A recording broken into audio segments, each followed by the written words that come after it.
All right, and we are live with Zoe Keating here at the Paste Studio in downtown Atlanta, Georgia. Zoe, thanks for being here. Thanks for having me. Yeah, we're stoked to only slightly demystify the magic that's happening on the floor here in the studio. Soundcheck has sounded really cool, and we're really stoked that you're here. I'm excited too. Yes, lots to talk about, but you're in town for a show tonight at City Winery. So if you're listening from ATL area, don't sleep on that. It's one of my favorite city wineries also. So shout out to them and to you for being here. Advance of that show. I guess let's just hop into the music. What are we going to hear first today? I'm going to play a song off my last EP called Possible. Yep, that's it. Cool. Here goes.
Thank you. So cool. And to the folks that are in the office with us right now clapping along, they're missing a huge part of this sonic experience that we're privileged to hear with headphones back here. Can you, to the limit of your own wishes, can you dispel some of the mystery that's happening? Oh, sure. I feel like this is the simplest thing in the world. I have a cello and couple microphones, and it just goes into the computer, and I'm using a couple audio programs that sample the cello live in real time and then create a spontaneous arrangement that is then played back. So it's like I have an orchestra of me. Yeah. And I use this trusty foot pedal and sort of MIDI and stuff to control the computer, but everything's live, like nothing is pre-recorded. Right. Awesome. Yeah. So the rhythmic sounds are being created as well. Yeah, through, like I hit the through back playing of the cello. staccato or hitting the cello. Yes, yeah. It's so cool. I feel like the cello is such a versatile instrument, and it's really fun for me to kind of explore the contents of my box and see like, oh, what new sounds can I make, and if I can make like electronic sounds just by moving the bow to a different place or putting a volume fade over things. I try not to manipulate the sound too much. Yeah, but what you're doing adds to the timelessness, I think, of the instrument. Cello is known for it being closest in timbre to the human voice. Yeah. So it's a very affectatious instrument, and what you're doing with it today is just so immensely cool. So thank you for bringing it here. Yeah, this is fantastic. Again, you're in town for the City Winery gig tonight. After that, you're hitting a cruise with sort of an eclectic cast of guests. Yeah. March 7th through 14th. And I know after that, there's some dates in May. Where can folks who are maybe hearing you for the first time find out what's going on in the world of your music? The best place is honestly my website, zoekeating.com. I'm also pretty active on Twitter as Zoe Cello. Instagram, the usual places where you find an artist nowadays. Right. Yeah. Well, you'll have a new follower as soon as we wrap this session. This is what a cool hang. It was nice to learn that you were part of a musical group that I was a huge fan of at one point, and really still am. I shouldn't put it in past tense, but a fun fact: Rasputina was a project that you were involved in for several years. You've been playing cello since you were 8. And you have kind of interestingly built this really kind of, it's not as common, and forgive me if I'm using the wrong term here, but it seems less common in the sort of avant orchestral world to be such a DIY artist. But you make absolutely all of your own rules. You tour when you want. You release music when you want.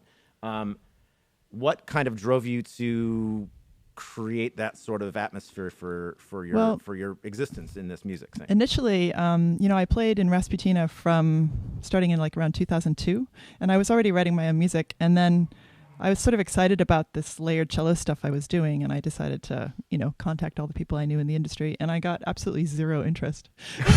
Oh man. So, and that's, common for most artists. You get like 10 rejections for your one yes, or maybe even more rejections. And so I thought what I was doing had some value, and I felt like I had something I wanted to say. And at the time, the ability to release music on the internet was just starting. Right. And so I just decided to release it myself, and thought I'd start there. And one thing led to another, and I think now that's actually considered a viable way to have a career. Like we were chatting earlier, like it's become less and less common for me to chat with artists about their full-length album that they're on a heavy tour cycle for, but more about their waterfall released EP or their series of singles. And I like where that's going. I think we're heading in a direction that's a lot more like Brian Eno's ideology of music being accessible and free and with fewer boundaries and less pressure on artists and all of the above. I kind of just, I decided that I wanted to release the music the way I wanted it to be without any compromise. And doing it myself allows me to do that. And I'm sort of small scale enough that I can, make it work for me. And also it coincided with the ability of independent artists to release music on iTunes. That was like 2004. And so that was the first thing I did was put my CD on iTunes. And I was lucky enough that, I got like an All Things Considered spot, and it like went right away to #1, and that was kind of the start of my ability to support myself. Shout out to NPR and Boylan and the crew. Yeah. We're peers in this game, and we love everything they do. And just congratulations to you on really all of the varied accomplishments in your career.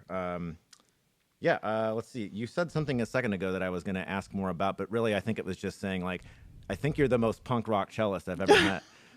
So That is a huge compliment. it was designed to be, but also completely true. So thank you again, Zoe, for being here. And we should great to be here. Thanks for having me. hear another song, I think. What are we going to hear up second? Well, I thought this is kind of an experimental piece. I'm sort of known for like my songs that I have recordings of, and then the live versions are totally different. I change them all the time. And then also I tend to experiment and improvise on stage because it keeps it fresh and interesting, and I'm always like learning new stuff about the technology and finding new tools and discovering like some new way to do something, and then I want to put it in a song. And that's an important part of my life, and sometimes I totally screw up on stage, and that's part of it too, and I just tell the audience.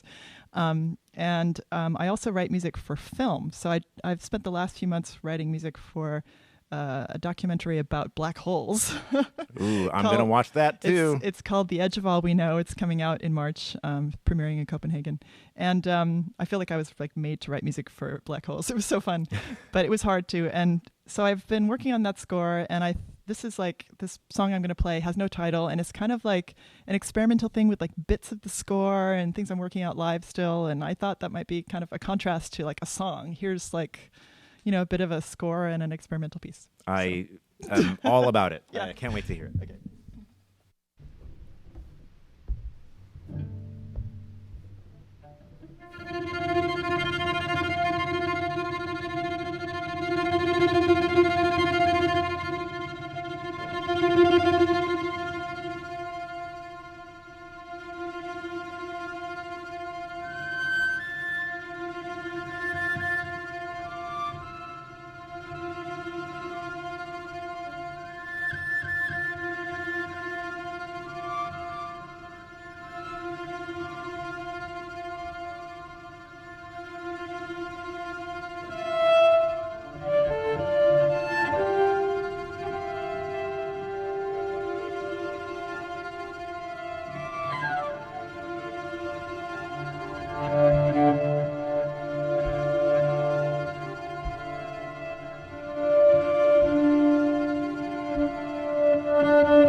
So today's experimental cello piece.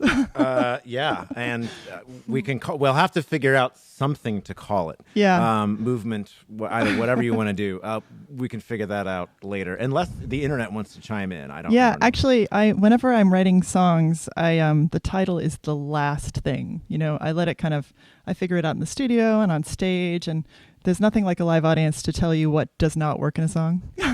Yes. So sometimes I kind of troubleshoot or figure out different endings or middle parts. And then the last thing is the title. And I always ask for audience suggestions. So if you have any ideas, I'm all ears. We will keep the comments after this. There are a fair amount of people watching this right now. So yeah, we'll see if anybody has makes the winner or whatever. But yeah, the movie score, that film is coming out. You said when? It's relatively soon. Yeah, it's called The Edge of All We Know, and it's premiering at it's called, I think, CPH Docs in Copenhagen on March 20th. Okay. And then it's got another film premiere in Prague, and it'll probably be out there on the internet. And it's actually about the Event Horizon Telescope, which is this huge project to take a photograph of a black hole, which some people might have seen last year on the cover of the news. There was that picture of a red donut on a black background. Mm-hmm. That was the Event Horizon Telescope project. I remember this. Yeah. Can we please be friends? Because I'm loving this conversation and this music, and I'm definitely going to check that out. The title is The Edge of All We Know. The Edge of All We Know. Well, congratulations to you on the involvement in that, and its forthcoming release. Let's see. What else would you like to talk about? We can just hear another song. I'm a little bit out of sorts right now because I'm just absolutely mesmerized by what we're doing. So, gosh, well, thank you again. I'm honored. Thanks. I was going to play. I thought I could end with this song, which I tend to end my sets with. It's called "Optimist," and it's a song that I wrote for my son when I was kind of imagining his future and his ups and downs, and thinking that the ultimate statement of optimism is to become a parent. That is true. So this is just a song I wrote for him, and I've been playing it at the end of the set because I always want to leave people in kind of a good place. Nice. Well, I definitely feel like I'm already there, and I can't wait to hear the song. Thank you so much. It's got a little part of I think I was thinking about nursery rhymes and stuff. It's got a little bit of Three Blind Mice in it, so you can listen for that. Okay. All right, I will. Zoe, thank you. I can't wait to hear the song. All right. Thanks.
Zoe, thank you so much for being here. Oh yes, thank you very much for inviting me. Totally. This is easily one of the coolest sessions that I have been involved in. So thank you for making this happen. And I know you're going to have a great show tonight. Thank you. So I wish I could go. We're just gonna have to connect and do this again. Anytime this makes sense for you, please come I would back. love to come back. Yeah. We have a studio in New York as well. So whatever timing ends up working out for you, we would love to have you at any time. Cool. Yes. So Well, thank you so much. again for being here. Safe travels. Have fun on the cruise. Say hello to Will Wheaton and wait, who else is on this thing? Amy Mann, Liz Amy Mann. Fair. Yeah, it's Liz Fair. Will Wheaton. I've never imagined that combination in my head before, but I'm going to now. Thank you so much again, and yes, just be well. Thank you.